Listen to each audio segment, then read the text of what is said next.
आपने उनका बयान क्यों लिया? उनको डिटेन 3 घंटे करके और क्यों रखा? क्यों किए थे आप पूछताछ? एक्यूज थे वो? ये मतलब ऐसा नहीं है कि वर्दी पहन लिए जो मन पड़ेगा वो करेंगे। जब आप सरकारी वकील के कहने के बाद ऐसा करते हैं तो सामान्य जन के साथ आप कैसा व्यवहार करते होंगे? जितना काम बोला जाए, जितना करना है आपको उतना ही करिए, अपने अधिकारों से परे मत जाइए। आप ये मत सोचिए कि आप सब कुछ कर सकते हैं, आप सर्वशक्तिमान हैं। आप एक थाने के इंचार्ज हैं केवल। अपने अधिकारों का दुरुपयोग मत करिए, वरना हम अपने अधिकारों का सदुपयोग करेंगे तो आप परेशानी में आ जाएंगे। जब गाड़ी लेके गए तो आपने उनको डिटेन क्यों किया? क्या किया था? तो क्यों लिए हैं बयान आप? किसने बोला था आपको बयान लेने के लिए? उनको केवल गाड़ी वहां पे पहुंचाने के लिए हमने बोला था। आपने बयान क्यों लिया? क्या नाम है आपका? क्यों लिया आपने बयान उनका? किस हैसियत से लिया? किसका आदेश था? वाजपेयी साहब ने बोला था उनका स्टेटमेंट लेने के लिए? नहीं सर, गाड़ी को वहां पर रखने के लिए, सुपुर्दनामा में उतने के लिए था आदेश।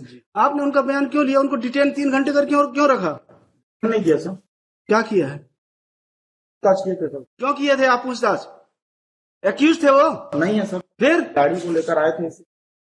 गाड़ी लेके आए थे, आपको क्या बोले थे? कि केवल गाड़ी आपको अपने पास रखना है, उतने ही बोले थे ना आपको? फिर आपने पूछताछ क्यों किया? यस, जवाब दीजिए, क्यों किया? गाड़ी को सीज करेंगे आप, जब्त करेंगे। तो जब्त करेंगे तो उसके लिए क्या प्रोसीजर है? किस सेक्शन में होता है सीजर? सीआरपीसी का किस सेक्शन में होता है सीजर? जब आपको ये नहीं पता है, आप क्या सीजर करेंगे? कितने साल सर्विस कर रहे हैं? 10 साल। बताइए किस सेक्शन में होता है? आप तो सेवा के योग्य नहीं है, लिखवा देते हैं ऑर्डर में। लिखिए, custody this matter was taken up for hearing very outside. नहीं, इनका एटीट्यूड बहुत अच्छा है मैडम। इनको तो हम लिखेंगे ही कि ये सर्विस के लायक है नहीं है। इनके खिलाफ डिपार्टमेंटल इंक्वायरी करके इनको बाहर करिए नौकरी से। Sorry sir. कोई सॉरी की जरूरत नहीं है आपकी। क्यों नहीं था क्लियर? आपको जब बताए थे वाजपेयी जी की नहीं बताए थे? बाद में बाकी अभी हम क्लियर कर देते हैं, वेट। Sorry madam, sorry. इन लोगों का एटीट्यूड ऐसे ही रहता है। ये अपने आप को पुलिस वाले ये समझते हैं कि इनके जो चाहे, जैसा चाहे वैसा करें। हमको कोई मतलब नहीं है। अगर कोर्ट के ऑर्डर का नहीं करेंगे कंप्लायंस तो हमारे लिए भी किसी के लिए हमदर्दी नहीं है। Compliance only. इन्होंने क्यों डिटेन किया? उनका स्टेटमेंट क्यों लिखा? क्यों इंक्वायरी की? It was not detention. Deliberate था मैडम इन लोगों का एक्शन। डेलिबरेट एक्शन था। It was deliberate action. It was not detention. It was deliberate action on part of this guy.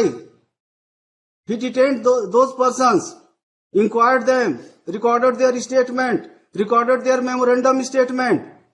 हमने तो केवल बोला था गाड़ी दे देंगे, क्योंकि डिस्प्यूट इतना बड़ा नहीं था। ये एम्प्लॉय थे। Yes sir. गाड़ी उनके पास थी। हम बोले वापस करके खत्म करो, काहे के लिए रहे? तो हम बोले जाके गाड़ी वहां पे छोड़ के आ जाना। तो ये अब पुलिस वाले ही है, जो चाहे जैसे चाहे वैसा करिए। ऐसा नहीं था सर। नहीं होगा, क्लियर कर देंगे mister. Wait We tender lordship the unconditional apology because there was ये मतलब ऐसा नहीं है कि वर्दी पहन लिए जो मन पड़ेगा वो करेंगे। exactly lordship. He should not have done because the responsible officer of this court has informed him, though there is no written order. अब ये समझते होंगे कि जैसा चाहेंगे वैसा चलेगा, ये नहीं चलेगा यहाँ। Yes lordship. हमको 2 लाइन लिखाएंगे, नौकरी भी चली जाएगी आपकी। That may not. क्या आपने उच्च न्यायालय के आदेश का पालन नहीं किया? इवन तो you were informed by the council for state. जब आप सरकारी वकील के कहने के बाद ऐसा करते हैं तो सामान्य जन के साथ आप कैसा व्यवहार करते होंगे? कोई हीनियस ऑफेंस नहीं है। It is dispute between employer and employee. It happens like the quarter. इनको 20 लाख रुपए लेना है। इनकी गाड़ी रखी हुई है, बस इसलिए कि आप पैसा दो हम आपकी गाड़ी दे देंगे, इसी बात की झंझट थी। तो हम बोले खत्म हो जाए, काहे के लिए केस पड़ा रहेगा, अननेसेसरी दोनों परेशान रहेंगे। Yes, we have.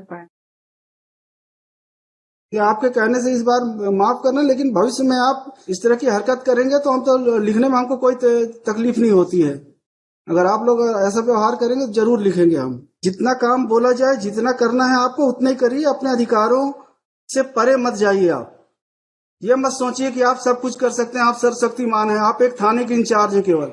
अपने अधिकारों का दुरुपयोग मत करिए, वरना हम अपने अधिकारों का सदुपयोग करेंगे तो आप परेशानी में आ जाएंगे। Yes mister Srivastava. In this case, my lord, first of all, a complaint, my lord, kindly see, if my lord no ये गाड़ी आपकी थी, शिकायत केवल गाड़ी की थी, गाड़ी मिल गई है क्या? गाड़ी 2020 से है।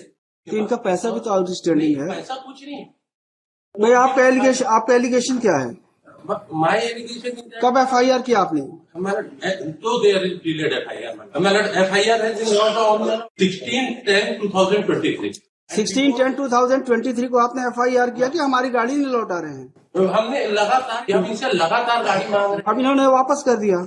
अब मतलब आज वो गाड़ी की वैल्यू आपकी, आज गाड़ी की कंडीशन उसकी अच्छी नहीं, साल यूज करने के बाद वो लौटा दी। आज वो गाड़ी 4 लाख की भी नहीं।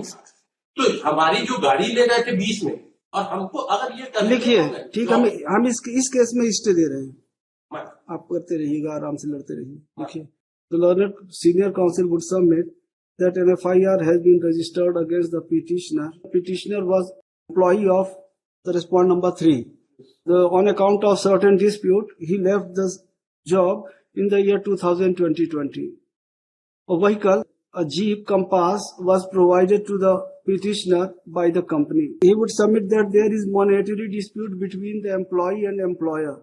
An FIR was lodged against the petitioner, making allegation that he did not return the vehicle despite several requests. He would submit that yesterday the vehicle has been returned. It has been returned and same is lying at police station Chakarbhata district Bilaspur. Take into consideration the fact that there is dispute between employer and employee and the vehicle has already been returned.